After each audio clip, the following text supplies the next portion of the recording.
Shalom. Iya.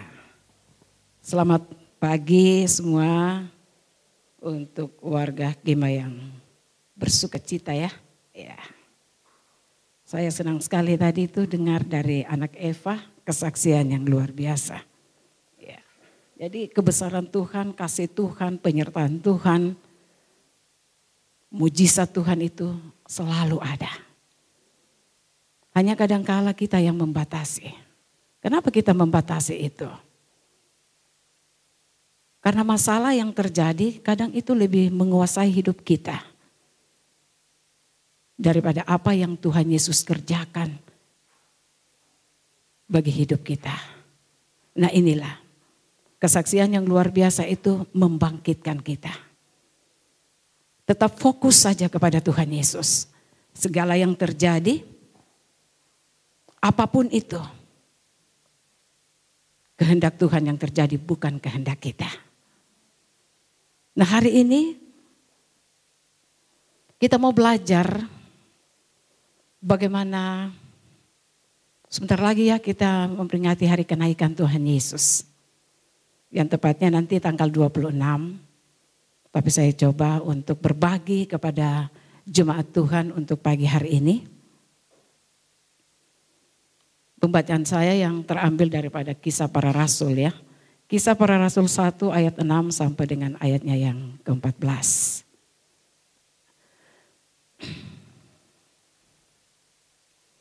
Diberi judul Yesus terangkat ke sorga. Sidang jemaat yang sama dikasihi Tuhan. Kenaikan Tuhan Yesus ke sorga itu menjadi tanda bukti bagi kita. Bahwa kemuliaan Yesus itu sangat luar biasa. Karena dia sudah menang dari kebangkitannya. Ya, dari kematian dia bangkit dan dia naik ke surga. Apalagi yang harus kita ragu? Maut telah dikalahkan. Dia bangkit dan naik ke surga. Maka bertanyalah mereka yang berkumpul di situ, Tuhan, maukah engkau pada masa ini memulihkan kerajaan bagi Israel? Ayat ini merupakan gambaran perpisahan antara Tuhan Yesus dan murid-muridnya. Pada saat Tuhan Yesus mau naik ke surga. Tentu kalau terjadi suatu perpisahan, pasti ada sesuatu yang sangat perlu diingatkan atau diberi amanat. Nah sama dengan kita juga ya. Kalau kita punya sesuatu, katakanlah kalau kita kerja di kantor ya. Kita ada di kantor atau kita ada sebagai seorang pendidik. Ketika kepala sekolah itu mau digantikan, mau pergi. Pasti ada sesuatu yang dia perlu sampaikan. Apa yang selama ini dikerjakan mungkin harus diingat, dikembangkan, seperti itu harus dijalankan, ditambah lagi. Pasti seperti itu. Ada yang harus dilakukan. Sesuatu yang disampaikan. Ada amanat yang harus disampaikan. Tuhan Yesus memberi itu kepada murid-muridnya.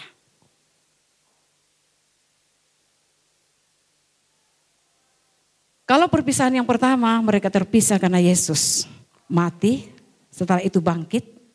Kembali lagi mereka perpisahan kedua, yaitu Yesus terangkat ke sorga. Karena kita percaya bahwa pada momen perpisahan kali ini, Tuhan Yesus akan pergi dengan jangka waktu yang lama untuk sesuatu hal bagi orang yang setia dan percaya. Dia pergi dengan jangka waktu ya, yang lebih panjang dari hari-hari sebelum kebangkitannya dia. Dia akan memberikan pesan-pesannya yang selalu diingat. Dalam Kisah Rasul tadi kita baca pada ayat yang ke-6. Melihat di situ muridnya bertanya, Tuhan, maukah Engkau pada masa ini memulihkan kerajaan bagi Israel? Pola pikir siapa ini yang berbicara? Tuhan atau manusia?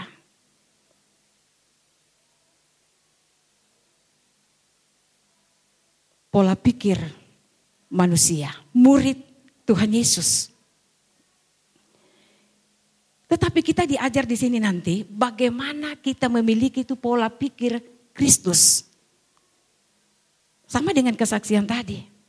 Kalau kita memakai pola pikir kita tidak ada apa-apanya. Tapi keluarga Epa di sini menjadi kesaksian yang luar biasa. Dia memakai pola pikir Kristus. Sehingga semua keluarga boleh melihat, boleh menyatakan kebesaran dan kuasa Tuhan.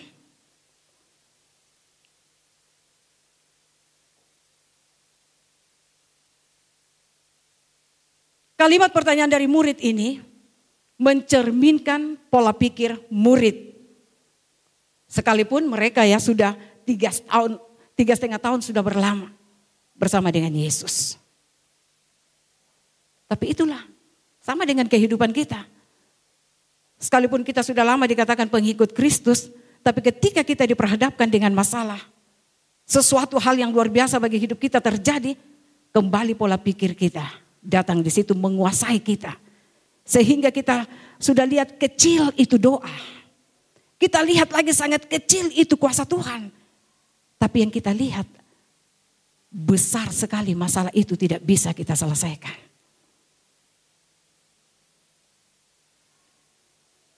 Apa yang dipikirkan para murid dan apa pula yang dipikirkan Tuhan Yesus.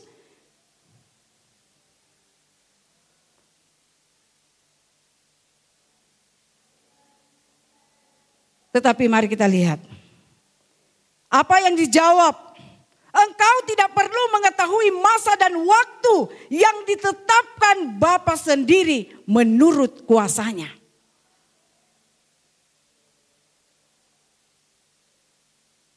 Dikatakan pada ayatnya yang ke-7. Di sini kita melihat bahwa murid-murid Tuhan Yesus, dia masih ingin bersama dengan Tuhan. Dia tidak mau keadaan ini cepat. Dia masih ingin mau bersama dengan Tuhan Yesus. Mungkin karena tekanan-tekanan. Mungkin karena dia berkata begini, pola pikir mereka. Kalau saya ada bersama dengan Tuhan Yesus, ketika saya menghadapi masalah, ketika saya menghadapi tantangan, tekanan apapun itu, ada Tuhan Yesus.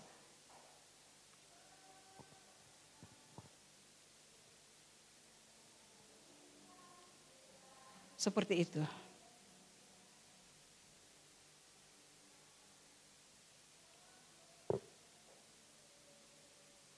Untuk itu, dalam kehidupan kita, biarkanlah apa yang terjadi bagi hidup kita, kita untuk selalu mau belajar. Bahwa apa yang terjadi, mari kita pakai pola pikir Tuhan dalam kehidupan kita. Murid-murid berpikir bahwa pelaku atau pelayanan di bumi ini adalah Tuhan Yesus. Setelah mereka melewati masa sedih, ragu, ketakutan akibat penyaliban Yesus, kebangkitan Tuhan Yesus memberikan sebuah perubahan besar. Kebangkitan Kristus telah membangkitkan kembali keyakinan dan harapan murid-murid pada Tuhan Yesus. Ada rasa penuh kemenangan. Mereka bersuka cita, Yesus telah bangkit. Kita juga mengatakan Yesus telah bangkit. Yesus menang. Yesus berkuasa.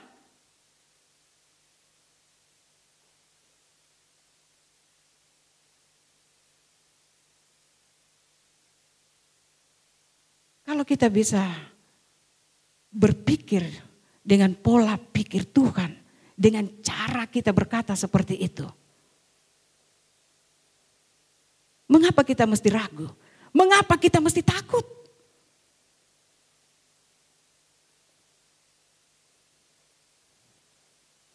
Kemenangan Tuhan Yesus ini tentu hal yang menjadi luar biasa bagi murid-murid dan juga bagi kita. Tuhan Yesus tetap terus bersama-sama mereka di bumi. Untuk bekerja melayani sebagaimana yang Tuhan harapkan. Tuhan Yesus memberi estafet kepada muridnya. Nah, estafet itu nyata bagi seluruh bangsa. Karena ada amanat yang diberikan kepada murid-muridnya.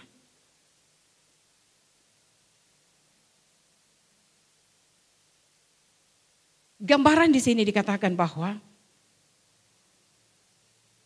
dalam kehidupan kita, seperti yang dikatakan pada ayatnya yang ke-8, tetapi rohmu, tetapi kamu akan menerima kuasa kalau Roh Kudus itu turun ke atas kamu, dan kamu akan menjadi saksiku di Yerusalem dan di seluruh Yudea dan Samaria dan sampai ke ujung bumi.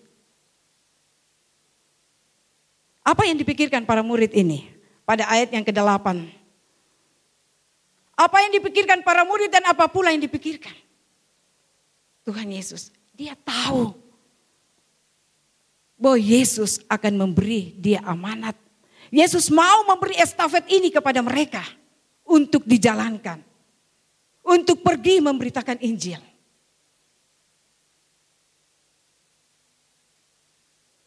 Terhadap pola pikir seperti ini Tuhan Yesus menjawab, engkau tidak perlu mengetahui masa waktu yang ditetapkan Bapa sendiri menurut kuasanya. Tetapi kamu akan menerima kuasa.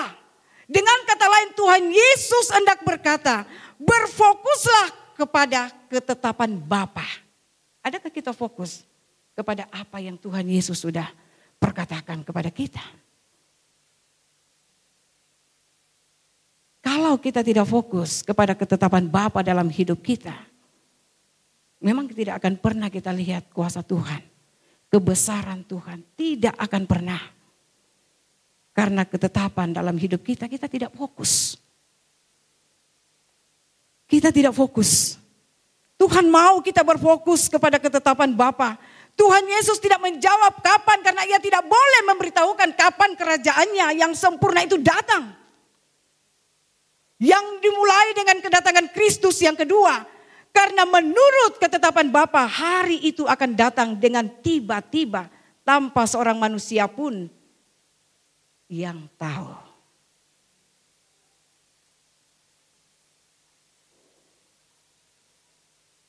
Jadi dalam kehidupan kita juga, kita hanya tinggal fokus kepada Tuhan. Fokus kepada Bapa. Apapun keberadaan yang kita alami, Tuhan hanya minta kita fokus. Fokus kepada kuasa dan kebesarannya.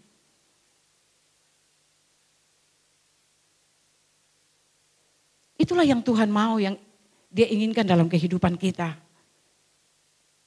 Yaitu janji dalam kehidupan kita. Dia akan tetap menjaga. Dia akan tetap memberkati kita. Karena roh yang diberikan, Roh Kudus yang turun ke atas kamu kepada murid-muridnya untuk menjadi saksinya. Itu juga yang kita miliki dalam hidup kita. Kita sudah mendengar banyak firman, kita sudah membaca banyak firman.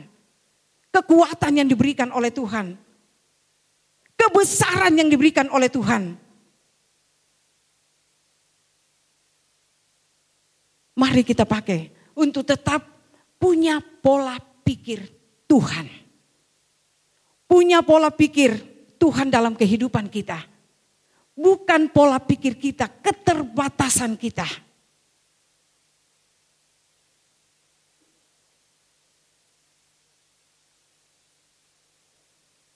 Kalau tadi kita diajar untuk berpola pikir Kristus. Kedua, percaya, tetap percaya. Semua terjadi karena janjinya itu tepat pada waktunya. Tetap percaya, janjinya itu tetap terjadi dalam kehidupan kita. Itulah hal yang harus kita yakini dalam kehidupan kita. Janjinya kepada murid-muridnya untuk kembali. untuk datang kembali kedua kalinya. Ia punya keinginan bagi murid-muridnya. Sekalipun tidak ia katakan sendiri saat itu, namun Kristus telah berulang-ulang mengatakan bahwa ia masih berada bersama dengan murid. Terangkatnya Tuhan Yesus merupakan sesuatu yang luar biasa. Kemuliaan Yesus yang selama hidupnya sebagai manusia selalu terselubung, tidak diperlihatkan saat itu benar-benar dibukakan. Di mana? Ia naik dengan agungnya ke sorga. Para murid terkesima dengan peristiwa terangkatnya Tuhan Yesus ke sorga.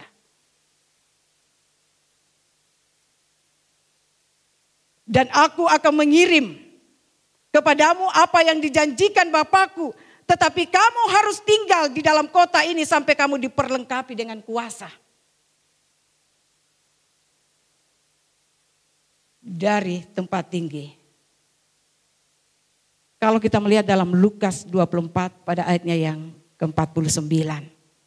Sikap para murid ini seringkali menjadi ciri dalam kehidupan kita. Banyak beberapa orang Kristen yang sering terus-menerus menatap kepada kemuliaan sorga. Ya. Tetapi mereka melupakan tugas dan tanggung jawabnya yang nyata yang harus mereka hadapi. Mereka sebagai murid Kristus di masa kini untuk menjadi saksi di tengah-tengah keluarga atau dimanapun mereka berada atau di lingkungan. Karena itu mereka seringkali tidak tangguh dan tabah menghadapi kesulitan. Karena inilah memang perlu dalam kehidupan kita dan sangat perlu. Kita menjadi anak-anak Tuhan yang betul-betul memahami apa itu anak Tuhan. Bukan sekedar kita datang bergereja, setelah itu kita pulang, mengikuti kegiatan-kegiatan gerejawi, apapun bentuknya dalam dunia pelayanan. Tapi kita tidak fokus pada ketetapan Bapa dalam hidup kita. Sehingga ketika kita diperhadapkan dengan masalah, kita tidak tangguh menghadapinya. Kita cepat lari. Kita tidak tabah untuk menghadapi setiap kesulitan. Yesus yang terangkat ke sorga menyediakan tempat bagi kita. Di tengah-tengah kesulitan kehidupan kita yang memang kalau kita lihat sekarang ya semakin bertambah kehidupan ini kesulitan. Bertambah berat.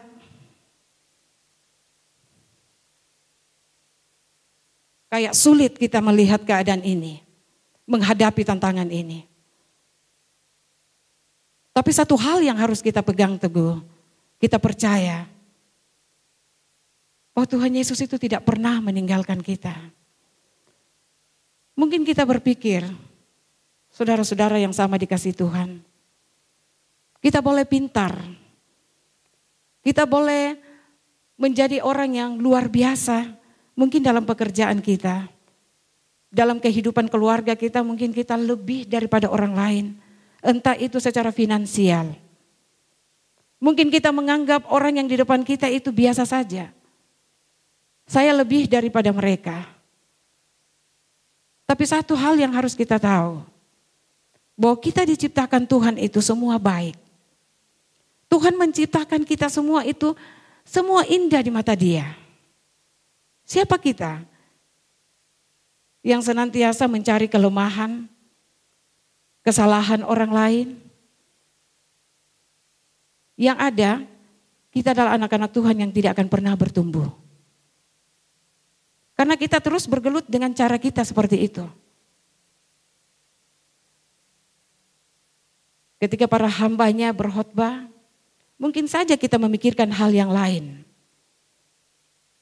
Kita berpikir hal yang lain, kita mengoreksi sesama kita. Tanpa kita sadari, bahwa sebenarnya kita ini sudah salah. Apa yang kita lakukan itu sudah salah. Tuhan dari atas melihat keberadaan kita pribadi lepas pribadi. Keberadaan hidup kita, Tuhan yang lebih tahu. Itu kita imani dalam hidup kita. Tuhan Yesus naik ke sorga menyediakan tempat bagi orang yang percaya. Siapa dia itu orang yang percaya? Orang yang fokus kepada firman. Orang yang selalu membangun mezbah untuk Tuhan. Bukan orang yang selalu pintar dengan pola pikir dia. Bukan orang yang selalu punya pola pikir yang mendikte seseorang. Bukan orang yang selalu mencari kelemahan seseorang. Saya percaya kalau kita tidak bisa menyadari hal-hal yang demikian, Tuhan pun datang kita tidak rapture. Karena kita tinggal dengan cara-cara kita, pola pikir kita. Bukan pakai pola pikir Tuhan. Makanya murid Tuhan Yesus bertanya.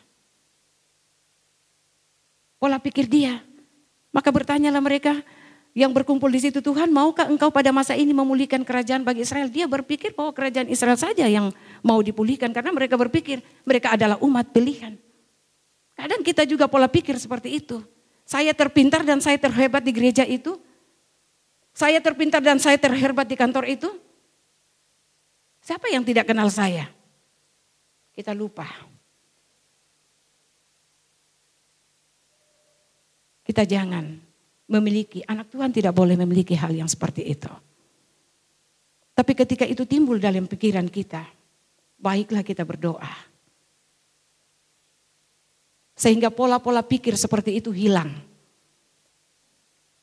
Karena kalau kita berfokus kepada kebenaran firman Tuhan, kita menjadi orang yang tangguh. Sekalipun keluarga kita menghadapi masalah, satu orang saja yang boleh hidup rohaninya, semua bisa diselamatkan.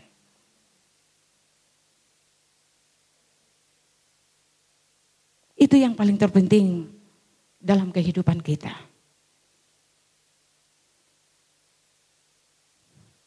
Berhati-hati, jangan sampai karena kehidupan kita yang egois, selalu memikirkan diri kita sendiri, tidak memikirkan orang lain dengan cara pola pikir kita.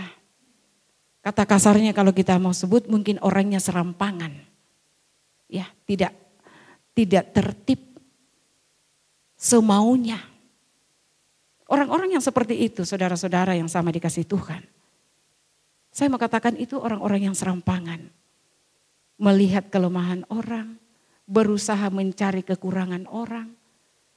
Kesana kemari, bukannya mengajak untuk mempercakapkan firman Tuhan. Itu yang paling sering terjadi. Dan dimanapun kita bergereja, dimanapun kita berada, kita tidak akan pernah bertumbuh.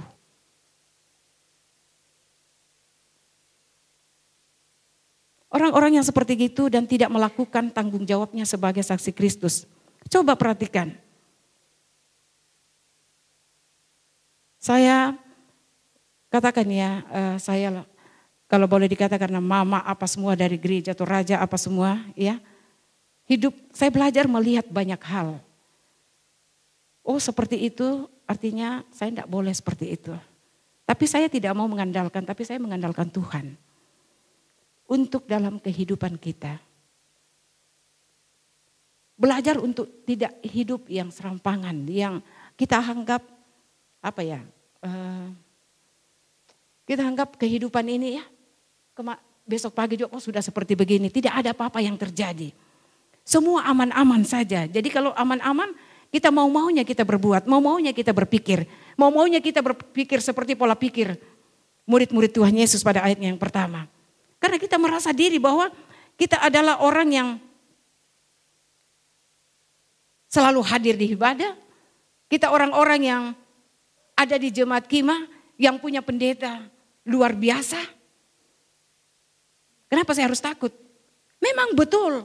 Tapi apakah firman yang dibentangkan oleh hamba Tuhan kita lakukan? Senantiasa Bapak Gembala berkoar-koar di sini. Tapi coba mari kita prediksi kita punya hidup. Betul tidak yang saya lakukan ini? Apa yang saya lakukan? Apakah saya orang yang selalu mengoreksi? Apakah saya orang yang selalu melihat segala sesuatu itu tidak benar? Mencari kelemahan, berusaha mengadu domba orang? Jangan hidup serampangan seperti itu. Sehingga ketika kehidupan kita selalu ada di dalam mezbah Tuhan. Sehingga ketika hidup kita selalu bersekutu bersama dengan Tuhan. Maka di hari yang dinantikan Tuhan itu, saya percaya Tuhan Yesus mengingat kita. Tapi alangkah malangnya ketika saya menjadi seorang aktivis di gereja. Semua apa yang saya tidak bisa lakukan di gereja saya punya, saya buat, saya bisa. Apa yang saya tidak bisa? Tetapi alangkah malangnya kalau perkataan pahit dari Tuhan itu, aku tidak berkenan kepada kamu. Hati-hati dengan perkataan Tuhan seperti itu. Mungkin kita selalu dengar saudara-saudara yang sama dikasihi Tuhan. Tapi kita sebatas dengar, lewat, tapi kita tidak lakukan. Hiduplah selalu tertib. Sehingga ketika Tuhan Yesus terangkat naik ke sorga, menyiapkan tempat bagi kita. Kita semua yang ada di sini punya tempat. Dan itu harus percaya, harus diimani. Jangan tinggal percaya tapi tidak melakukan apa yang firman Tuhan sampaikan, ajarkan kepada kita. Tidak apa-apa, saya tetap percaya Yesus itu Tuhan dan Juru Selamat. Ini biasa ada pola-pola seperti itu. Saya mau berbuat apapun tapi saya tetap percaya Yesus Tuhan dan Juru Selamat. Mana ada seperti itu? Kalau percaya Yesus, apa yang Tuhan punya dalam buku ini, dalam Alkitab ini, lakukan. Lakukan apa yang Tuhan minta. Sehingga apa yang kita buat dalam pelayanan kita itu tidak sia-sia.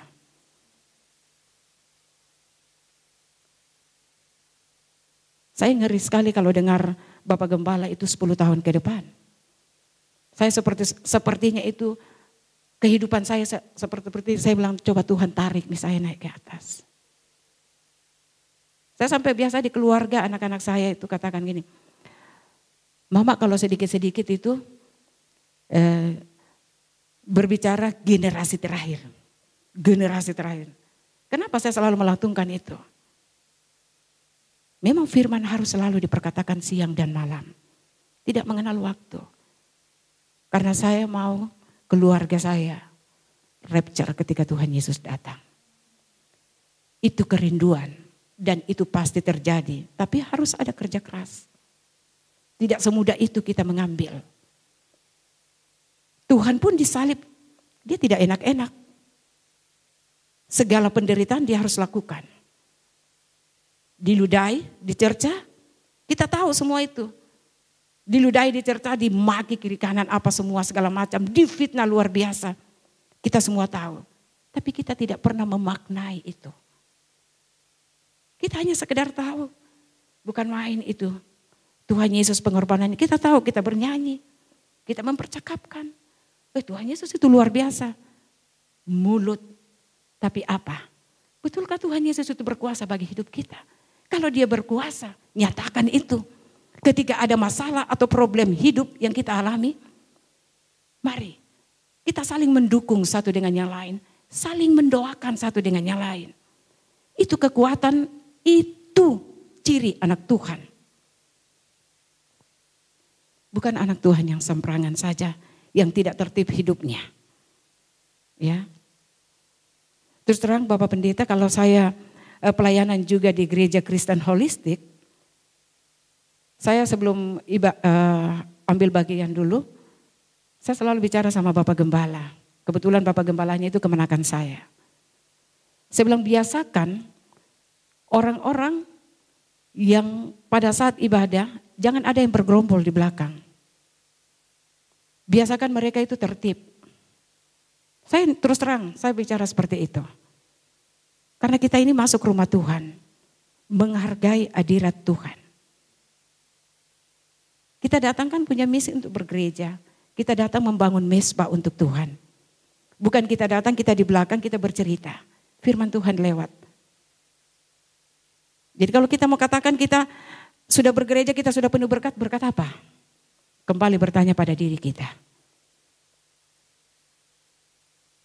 Itu yang saya mau sampaikan kepada kita semua. Jangan sampai tempat yang disiapkan Tuhan untuk kita di sorga nantinya itu sudah luar biasa, tetapi kita yang tidak mau memiliki. Karena kenapa? Hidup kita serampangan. Hidup kita tidak tertib. Hidup kita semau gue. Tidak usah di luar sana. Kalau dalam rumah Tuhan saja kita punya hidup seperti begitu, bagaimana di luar? Iya kan? Sama dengan keluarga kita. Kalau dalam keluarga kita saja, kita bisa membawa keluarga kita itu dekat dengan Tuhan. Saya percaya di luar pun kita boleh mempercakapkan firman Tuhan. Itu yang harus kita lakukan. Sehingga tempat yang ada yang Tuhan siapkan bagi kita, kita punya nama ada di situ. Nanti saya di atas lihat mana di sini, mungkin katakanlah mana Ria. Oh ada Ria, ada. Oh sudah ada sama ibunya. Ya. Terus cari mana Andre. Oh tidak ada. Kenapa Andre tidak ada? Mana siapa lagi? Pak Evan. Iya seperti itu.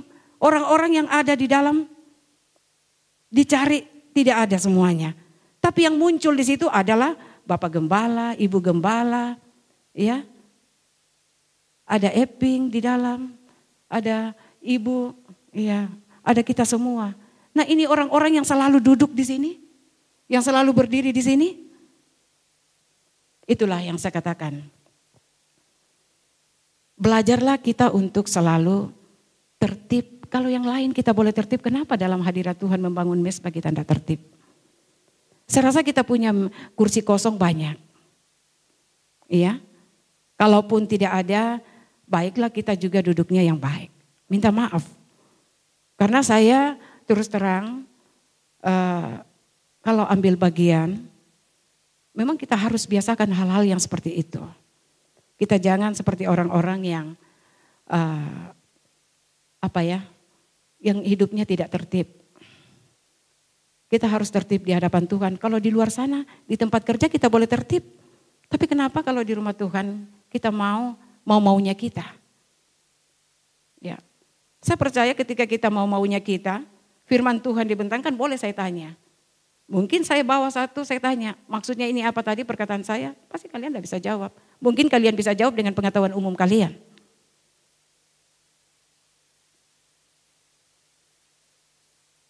Jangan sampai perkataan pahit dari Tuhan itu akan keluar bagi hidup kita. Aku tidak berkenan, aku tidak mengenal kamu. Inilah hal yang harus betul-betul kita tanam dalam kehidupan kita.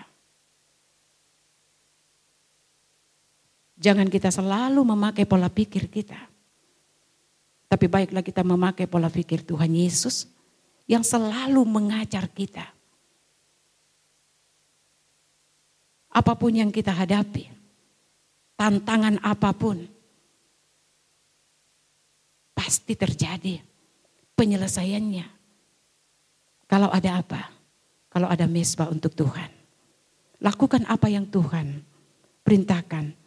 Memang kita katakan gini, kadang saya jatuh, kadang saya tidak bisa sanggup, saya tidak apa, manusia. Tapi anak Tuhan yang rohnya hidup akan selalu mengingatkan dia. Akan selalu mengingatkan dia. Kalau kita jatuh, dia akan mengangkat kita. Dia akan mengingatkan kita supaya kita tidak tinggal. Saya selalu belajar seperti itu, belajar dari Bapak Gembala kalau mengajar saya dulu. Sampai dia gambar grafiknya. Itu ciri anak Tuhan.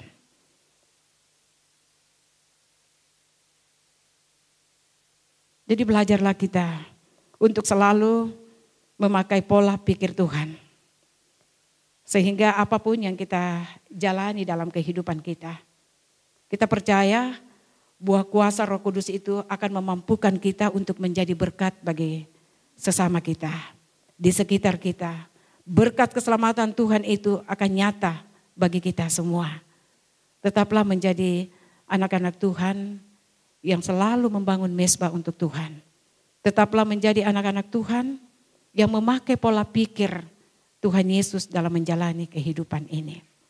Sebelum saya tutup khotbah ini, saya minta waktunya sedikit untuk saya juga mau kesaksian sama seperti anak Heva tadi. Saya mengalami juga di tengah keluarga saya. Dan anak saya sudah pernah kemarin kesaksian, tapi dia mengalami katakanlah kandungannya diangkat. Tapi saya mengalami pada saat dia sudah selesai operasi, itu dibawa masuk di dalam ruang pemulihan.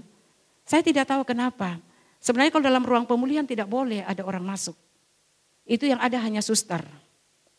Tapi hati saya gelisah di kamar. Jadi saya suruh bapak, suaminya, ada ipar saya, anak saya untuk masuk ke kamar, bawa barang masuk semua ke dalam. Saya bilang sama suster, bolehkah saya menemani anak saya? Tapi kebetulan karena anak saya itu suster dulu di Katrina Booth, jadi paling tidak saya ada kenal sedikit suster di situ. Dia bilang, iya Mace boleh, karena dokter tidak ada. Jadi saya masuklah temani anak saya di dalam. Saudara tahu, waktu saya masuk di dalam itu, saya heran, kenapa saya punya anak saya ini badannya gemetar-gemetar. Jadi saya kotak kaca di belakang, tak. Saya panggil itu suster, iya kenapa? Langsung saya bilang, kenapa ini Esti gemetar-gemetar? Oh dia kedinginan. Nah, sudahlah dibuka itu lemari, diambil selimut. Jadi itu 4 selimut ada di atas badannya dia. Tapi tetap juga dia gemetar. Sekali saya lihat mukanya, kenapa dia sudah kayak seperti orang tidak ada darah. Pucat luar biasa. Saya tidak boleh tinggal diam. Saya cari suster lagi karena sudah tidak ada di tempat, saya keliling. Saya dapat, dia datang. Dia lihat, oh iya betul. Dia bukalah itu. Ternyata tidak ada sama sekali darah yang keluar. Kan orang biar dikatakan Bapak Ibu yang sama dikasih Tuhan. Walaupun orang operasi normal dengan tidak normal, ya itu tetap harus mengeluarkan darah. Dan anak saya sama sekali tidak ada waktu itu. Ketakutan orang luar biasa. Akhirnya belum selesai mungkin biusnya, sudah mau dekat-dekat selesai itu biusnya, ditelepon dokter, 3 dokter yang datang. Itu alatnya diambil dari lantai 1 untuk mau dicek, siapa tahu ada alat yang tertinggal di dalam. Karena sama sekali tidak ada keluar.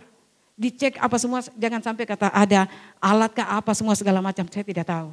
Dibawa keluar lagi anak saya masuk di ruang operasi. Yang menangis di situ, kalau dibilang bapak itu seorang harus yang tangguh ya. Tapi yang namanya menghadapi anak seperti itu, siapapun pasti tidak tangguh. Bapak menangis, suaminya itu sudah seperti kayak anak, meraung di bawah tembok situ. Ipar anak saya, Yes itu menangis semua. Tidak ada yang bisa, karena mau tak mau harus operasi ulang. Karena ini sama sekali sudah dibuka, tidak bisa, tidak ada sama sekali. Lari di mana darahnya itu? Akhirnya satu jalan dokter Edi bilang begini, harus saya operasi Bu, tapi saya harus butuh darah. Saya ingat waktu disebut darah. Saya butuh darah waktu itu 6. Karena sudah tidak ada yang bisa mau disuruh, saya satu-satunya wanita tangguh. Iya, terima kasih. Saya yang tidak menangis Eva. Saya yang tidak menangis dengan ada adik saya. Saya dibonceng pakai motor dari Katrina Booth pergi di PMI. Saudara tahu apa yang saya lakukan di sana waktu saya tiba? Sama sekali tidak ada darah. Yang ada itu darah yang sudah lama, yang sudah membeku dan hitamnya luar biasa. Ibu yang di PMI itu katakan begini, ibu sabar, ibu tunggu dulu karena memang tidak ada stok. Sementara dokter Edi sudah menelpon, saya diberi waktu hanya 15 menit. Nah dokter Edi menelpon ke situ. Tidak ada dokter begini-begini, coba dicarikan. Saya sudah seperti orang itu, saya punya adik, tolong bagaimana tolong. Memang tidak bisa, tidak ada darah waktu itu. Ada tapi darah sudah lama, sudah hitam luar biasa. Saudara, apa yang saya pikirkan? Memang kalau kita tenang, segala sesuatunya bisa terjadi. Saya pergi di tempat parkir, di sudut, saya pujian penyembahan di situ. Saya menyanyi. Saya tidak tahu apa yang saya mau bikin, tapi saya tetap bernyanyi di situ. Sampai tukang parkir itu datang setelah saya selesai. Dia tanya, Bu, kita tadi buat apa, Bu? Saya bilang, saya berdoa, tapi kita tadi bernyanyi, Bu. Ini tukang parkir katakan begitu sama saya. Tapi saya biasa lihat, Bu. Orang-orang kalau datang butuh darah, itu biasa seperti begitu. Tapi mereka tidak seperti ibu tadi. Saya pikir ibu ini orang apa, kenapa sampai angkat tangan. Karena saya memang cari sudut tempat di mana saya bisa bernyanyi di situ dan saya berdoa. Saya arahkan, kalau saya tidak salah saya telepon Pendeta Apri, saya telepon Ibu Rita yang pendoa di AS, saya telepon orang di sekolah karena itu memang lagi di sekolah, orang belajar di tempat saya di situ. Saya minta tolong dengan kepala sekolah yang Kidstar itu di Jalan Sunu. Saya bilang, Pak Lana tolong keluarkan anak-anak semua di situ buat mesbah. Kenapa Bu Agus? Saya katakan, saya lakukan itu. Nah setelah itu saudara-saudara, selesai itu saya duduk, jangankan menit, mungkin 5 detik atau apa. Dikatakan, Nyonya Esti, saya lari. Ibu bersyukur. Kenapa? Darahnya sudah dikirim. Sudah ada. Saya bawa pulanglah itu darah 6 kantong. Sampai di rumah sakit, itu bukan lagi caranya begini, seperti itu. Dan saya punya anak boleh. Saya hanya berdoa. Saya percaya darah yang masuk ini telah Tuhan bungkus dengan kuasa darah Tuhan. Karena belum tentu semua darah yang masuk itu bisa juga tubuh kita menerima. Itulah kuasa Tuhan. Memakai pola pikir Yesus dalam kehidupan kita setiap hal apapun. Tuhan tidak akan pernah membiarkan kita. Karena dia mau lihat, setangguh inikah kamu mengikut saya? Setabah inikah kamu mengikut saya? Apa jangan-jangan hanya formalitas kau menghadap saya? Atau hanya formalitas kau datang mencari saya, kau datang duduk di gereja, kau ada di semua kegiatan-kegiatan rohani. Tetapi saya tahu, hatimu berfokus kepada ketetapan Bapa. Itulah sidang jemaat Tuhan untuk khotbah saya hari ini. Marilah sidang jemaat Tuhan dalam kehidupan kita tetap berfokus kepada Tuhan Yesus. Miliki pola pikir Dia. Ketika ada dalam hidupmu, saya percaya kehidupanmu berkenan di hadapannya. Haleluya. Amin. Mari kita berdoa. Tuhan Yesus, terima kasih untuk pagi hari ini Tuhan. Kami sudah sama-sama mendengarkan firman Tuhan. Hamba percaya firman ini akan lebih kami diperlengkapi. Sehingga kami tahu, kami memahami maksud Tuhan dalam kehidupan kami selama kami menjalani hidup ini. Tetap fokus kepada Engkau Tuhan.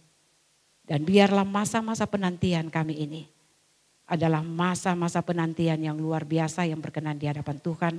Dan itu kami imani dalam hidup ini. Terpujilah Engkau Kristus. Haleluya. Amin.